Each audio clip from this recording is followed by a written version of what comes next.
3 weeks ago, I came home from a long day pouring concrete in 90-degree heat and found my fiancée propped up on the couch, laptop balanced on her knees, laughing into a video call. I heard her say, "That's so true. I never thought about it like that," before she noticed me and slammed the screen shut. On the call was her older cousin, a self-help blogger who'd tanked 3 business partnerships and still acted like a guru. That was about the time she started throwing around new phrases: personal space, emotional load, boundaries. Not in a casual way either. She'd stop me mid-sentence to explain she'd been reading up on how to make relationships healthier. Only these healthy rules all seemed to apply to me, not her. The first red flag came 2 nights later. I reached over to hug her while she was scrolling on her phone, and she stiffened. "We should have a written agreement for when physical affection happens," she said, like she was negotiating a work schedule. "That way it's intentional, not just random." I laughed, thinking she was joking, but she grabbed a notepad and started writing. Second flag, a sudden obsession with my gas receipts. I came in from filling up my truck, and she asked, "How many gallons this time?" I told her, confused, and she started typing it into a spreadsheet. "Financial transparency is important," she said. "We need to track every expense." We weren't broke. My jobs paid well, and she knew it. The third one hit harder. I came home pissed off after a supplier botched an order and vented while I reheated leftovers. She cut me off. "From now on, I need advance notice before you unload work stress on me, and you have to keep it under 10 minutes. Your emotions aren't my responsibility without consent." It all felt rehearsed, like she was reading from some manual. And every time I pushed back, she'd mention her cousin. "We were just talking about this earlier," or "That's exactly what she said would happen." One night, I walked into the kitchen, and she was on speakerphone with her. My name came up, followed by, "He's too agreeable. I might need stronger measures." They both laughed. That's when I started connecting the dots. None of these rules sounded like her before those late-night video calls. The scripted language, the sudden audits of my time and money, the affection scheduled like it was a business meeting. I didn't say anything right then. I just nodded, let her think I was going along with it, and started paying closer attention. If her cousin was running this show, I needed to know the whole playbook before I decided my next move. And I had a feeling I wouldn't have to wait long. That Saturday, she left for brunch with her cousin, heels clicking like she was walking into a board meeting instead of a cafe. I sat down on the couch and noticed her tablet sitting there, screen still lit. She never left her devices unattended. I didn't go digging at first. I just tapped the screen to stop it from burning battery, and the browser popped up. Her history wasn't even locked. Page after page of articles scrolled past. Training your partner for success, incremental compliance strategies, how to set enforceable domestic rules. Then I saw the download list. Sitting right there was a PDF called Influence Tactics for Domestic Harmony. The name alone was ridiculous, but I opened it anyway. The table of contents read like a military operation. Phase 1, boundaries. Phase 2, emotional withholding. Phase 3, public accountability. I kept scrolling until I hit the annotations, not typed notes, but scans with her handwriting in the margins. My name was all over them. Too agreeable, need stronger measures. Ask cousin about escalation. She'd highlighted sections about rationing physical affection, controlling spending visibility, and rehearsing confrontation scripts. I took a few photos with my phone, just in case this thing disappeared later. That night, she came home like nothing was wrong. Halfway through dinner, she set her fork down. "We need to have a serious conversation about household leadership," she said, voice steady like she'd practiced it in the mirror. I leaned back. "Household leadership?" "Yes," she said, unlocking her phone. "I've drafted some guidelines to help us function more smoothly. Mutual respect, mutual clarity." She started reading a list. Times I could use the TV. How often I could invite friends over. Even a rule about the number of unplanned errands I was allowed per week. Every word was straight out of that PDF. When she got to all grievances must be submitted in writing at least 12 hours before discussion, I couldn't help myself. "So," I said, keeping my tone casual, "how long have you been drafting your constitution?" She blinked. "What? Your constitution?" I repeated. "This legal document you've apparently been preparing for the household." Her eyes narrowed. "It's not a constitution. It's a framework for healthy coexistence." "Sure," I said. And it just happened to appear right after you started your policy meetings with your cousin? She crossed her arms. This has nothing to do with her. These are my ideas. Funny, I said. They sound exactly like something you'd pull out of a manual. Same phrasing, even. She bristled. Why are you being defensive? This is about making things fair. Fair for who? I asked. She looked back down at her phone like she was checking her notes. For both of us. I let the silence hang for a moment. Then I said, you can call it whatever you want. But if you're going to start running the house like a corporate office, don't be surprised when I start reading the fine print. That made her freeze. For the first time all night, she didn't have a rehearsed line ready. You're making this into something it's not, she said finally, voice tight. No, I said, pushing my chair back. I'm making sure I know exactly what it is. She followed me into the living room. So you're not open to change? That's what I'm hearing? I'm open to real conversations, I said. Not a list of demands read off a phone. Her jaw flexed. Then maybe you're not as agreeable as I thought. That one landed exactly the way she wanted, a little jab to see if I'd react. I didn't bite. Maybe not, I said, grabbing my jacket. But I pay attention. That's going to matter. She stood there in the doorway as I left, phone still in her hand, thumb hovering like she was debating whether to call her cousin right away. I didn't need to guess. I already knew this wasn't the end of it. It was just the opening act. And now that I'd seen the playbook, I was ready for the next move. A week later, she called me into the kitchen like she had some big announcement. I walked in to see her laptop open, a color-coded spreadsheet filling the screen. This, she said, pointing like she was unveiling a prize, is our new accountability system. I pulled out a chair. Accountability for what? Everything, she said, like it was obvious. Your spending, your social hours, time at the gym. We'll both record daily totals so we can keep track. I glanced at the columns. So, where's your section? She didn't miss a beat. Well, this is just a starting point. We'll add mine later. I leaned back. Right. Balanced transparency, but starting with only me. Her jaw tightened, but she kept her voice even. You're better with numbers.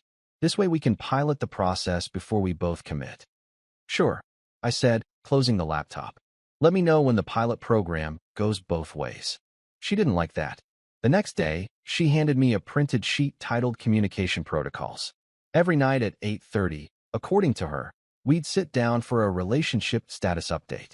The sheet had 10 pre-written questions. What's the highlight of your day? On a scale of 1 to 10, how appreciated do you feel? Are there any grievances you'd like to air constructively? Where did you get these? I asked, skimming the page. I made them, she said too quickly. I set the sheet down. No, you didn't. You've never used the word grievance in your life. She crossed her arms. Why are you being combative about improving communication? Because it doesn't sound like you're improving anything, I said. It sounds like you're reading off someone else's checklist. That night, she put her plan into motion anyway. Questions at 8:30 sharp, pen in hand like she was taking notes. I answered in single sentences until she gave up. 2 days later, I noticed the physical affection shift. Usually, she'd at least brush my arm walking past or lean in on the couch. Now, nothing. She'd sit on the far end of the sofa, eyes on her phone, like I wasn't there. When I asked if something was wrong, she said, No, I'm just giving you space. I decided not to chase it. I stayed late at job sites, grabbed dinner on the way home, hit the gym twice as long. If she wanted me to feel her absence, she was going to be disappointed. By midweek, her frustration was showing. She started sighing when I didn't rush to sit next to her, making little comments like, You've been out a lot, or, Guess you don't need downtime with me anymore. One night, I came home after dark to find her sitting at the table, spreadsheet and protocol sheet side by side. This isn't working, she said. What isn't working? I asked, hanging up my jacket. The systems, she said, tapping the paper. You're not engaging. You're supposed to be invested. Maybe I'm not a great lab subject, I said. Maybe I don't respond to behavior modification. Her lips pressed into a thin line. You think you're being clever, but you're avoiding growth. No, I said, pulling out a chair. I'm avoiding getting managed like an intern. She scoffed. It's not management, it's structure. Then structure both sides, I said. Show me your spreadsheet. Let's talk about your gym time, your spending, your social hours. Her eyes flickered. That's not the point. It's exactly the point, I said. If it's not equal, it's not transparency, it's control. She looked away, and for a second, I thought she might drop it. But then she muttered, "You're just proving why this is necessary." I stood. "If the goal was to make me chase you for approval, you're going to be disappointed. That's not how I work." Her eyes narrowed. "We'll see." I left her at the table with her charts and forms, knowing she'd run straight to her cousin with the update. She'd check the playbook, figure out the next phase. Fine. I'd seen enough to know where this was heading, and I wasn't planning on playing my part the way she'd been told I would. Her cousin rolled into town on a Friday night for what she called a girls' weekend, but I knew better. It wasn't going to be mimosas and spa days. It was going to be a war council. By Saturday afternoon, the setup was in motion. My fiancée came into the living room with that overly casual tone she used when she thought she was hiding something. "We're having dinner tomorrow night with Travis and Claire," she said. "They just got engaged. Should be fun." I looked up from my phone. "Didn't we have a mutual planning rule now?" She blinked. "What?" "You know, both of us agree before committing to plans. Your rule, remember?" Her smile tightened. "It's just dinner. You'll be fine." "Then invite your cousin," I said. She frowned. "Why?"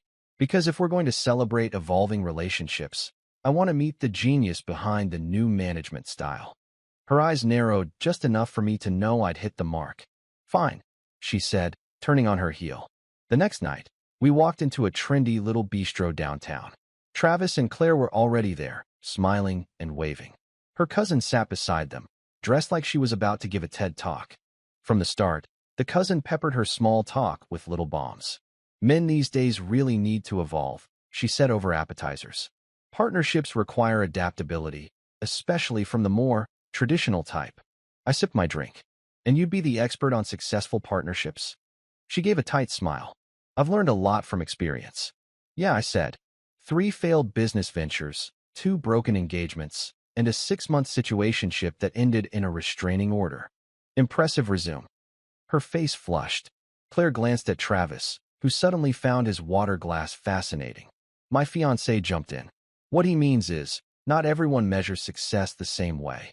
"No," I said. "I think we can agree that a track record of 0 wins in both business and relationships speaks for itself." The cousin shifted in her seat. "Some people resist change because they're afraid of losing control." I leaned forward. "And some people push change because they can't manage their own lives, so they decide to run someone else's." My fiancée let out a little laugh that didn't reach her eyes.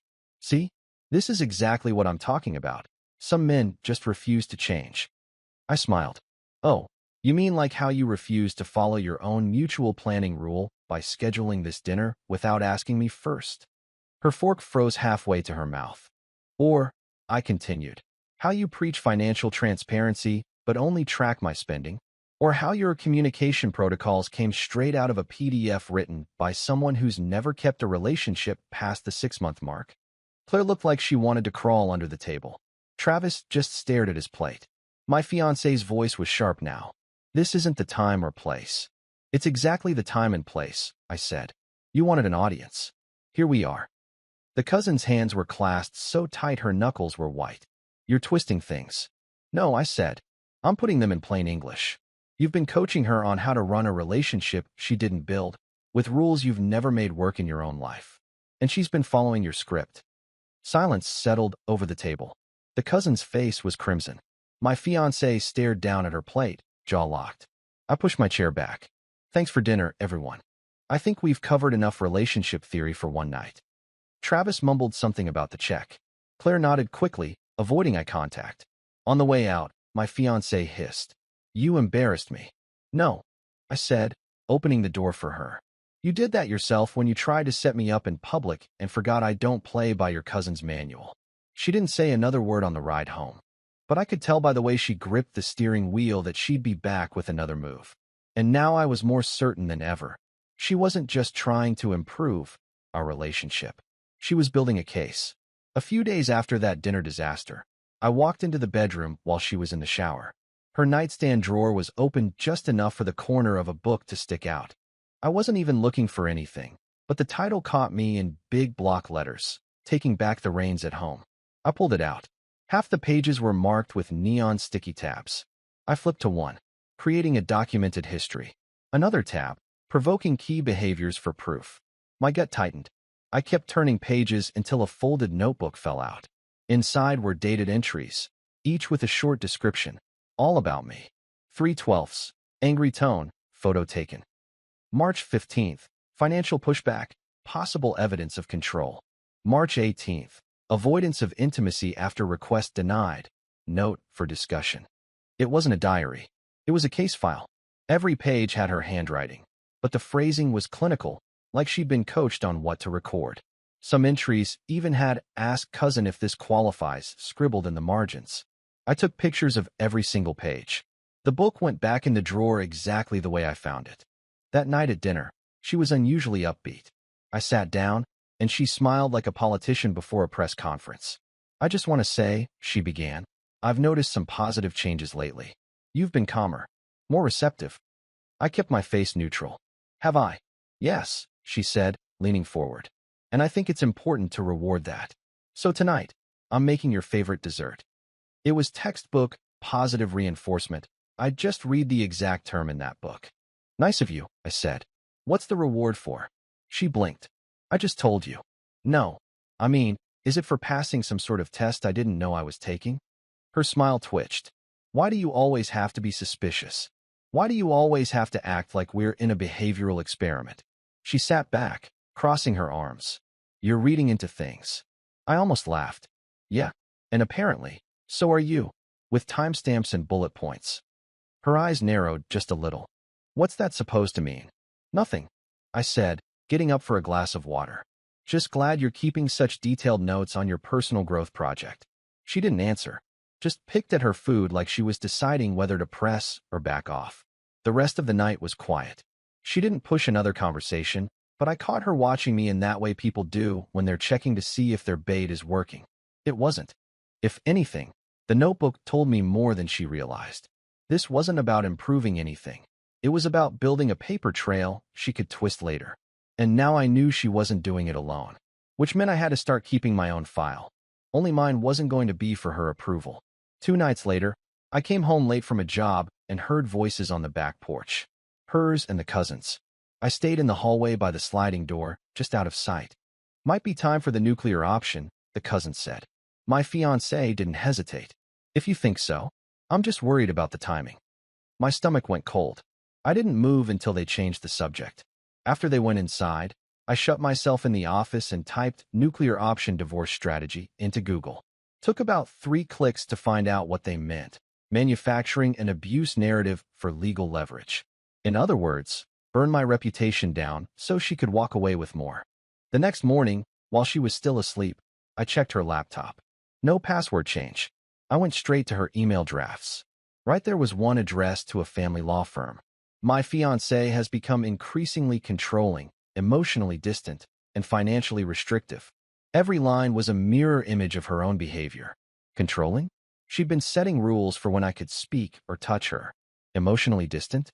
That was her affection withdrawal routine. Financially restrictive? She was the one tracking my gas receipts. I forwarded the draft and every relevant email to my own account.